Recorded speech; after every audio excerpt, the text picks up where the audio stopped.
ఏదైనా సరే హెర్నియా వస్తే ఆపరేషన్ ఖచ్చితంగా చేయించుకోవాల్సుంటుంది. ఆపరేషనే చేయాలి. ఆపరేషన్ లేకుండా క్యూర్ అవ్వడం అనేది ఉండదు. క్యూర్ అవ్వదు. ఎందుకంటే మరది మజిల్ వీక్‌నెస్ కాబట్టి ఏదైతే వీక్ అయిందో, ఏదైతే బయటకొచ్చిందో ఆ పేగుల్ని మళ్ళీ లోపలికి తోసేసి వీక్ అయిన మజిల్స్‌ని కుట్టేస్తాం. దానికి మళ్ళీ డబుల్ స్ట్రెంత్ కోసం మెష్ కూడా వేస్తాం. హెర్నియా అనేది రాకుండా చూసుకోవడం ఎలా? అంటే ఏ జాగ్రత్తలు తీసుకుంటే హెర్నియా అనేది రాకుండా ఉంటుంది? ఎక్కువ బరువులెత్తకూడదు. ఓకే. ఎక్కువ దగ్గు రాకుండా చూసుకోవాలి. మోషన్ అది రోజు ఫ్రీగా అయిపోయేటట్టు చూసుకోవాలి. ముక్కడం అది చేయకూడదు.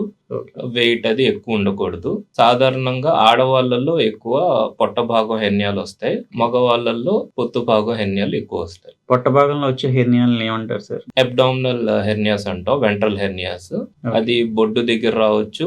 బొడ్డు పైన, బొడ్డు కింద.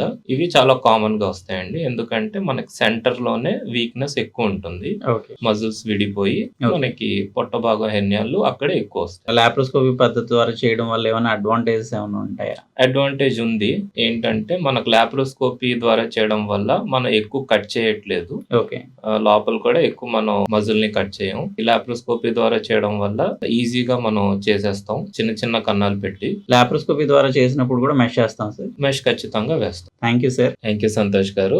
ఎవరికైనా హెర్నియా సింప్టమ్స్ లాగా అనిపిస్తే మీరు ఎర్లీ స్టేజ్‌లో అంటే తొందరగా మీరు డాక్టర్ దగ్గరికి వచ్చి చూపించుకుంటే మీకు ఎటువంటి కాంప్లికేషన్స్ లేకుండా ఈజీగా ఆపరేషన్ అయిపోతుందండి. లేట్ చేసే కొద్దీ ఆపరేషన్ కాంప్లికేట్ అవుతుంది. డిఫికల్ట్ అవుతుంది. మీకు కూడా ఇబ్బంది అవుతుంది. వీలైనంత తొందరగా మీరు జనరల్ సర్జరీ కన్సల్టేషన్ తీసుకోండి. యాజ్ ఆఫ్ నౌ విశాఖ హాస్పిటల్‌లో ఓపెన్ గాని, లాప్రోస్కోపిక్ సర్జరీ గాని చాలా సక్సెస్‌ఫుల్‌గా రెగ్యులర్‌గా చేస్తున్నాం. Thank you.